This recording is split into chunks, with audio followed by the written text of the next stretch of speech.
యేసు తల్లిదండ్రులైనటువంటి Mary యోసేపులు లూకాసు వార్త ప్రకారం యేసు పుట్టక ముందు నజరేతులో నివాసం ఉంటున్నారు. యేసు జన్మించలేదు అప్పటికి.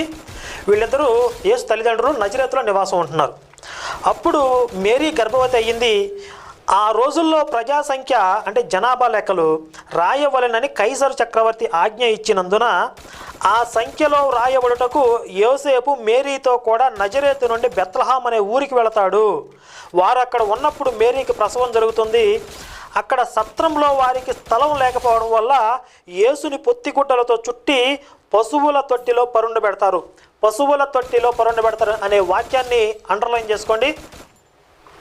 ఈ లూకాసు వార్త ప్రకారం యేసు పుట్టక మునుపు యేసు తల్లిదండ్రులు నజరేతులో నివాసం ఉంటున్నారు.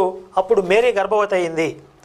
ఆ మేరీ గర్భవతి అయిన తర్వాత అందరూ జనాభా లెక్కలు రాయవలసిందిగా జనాభా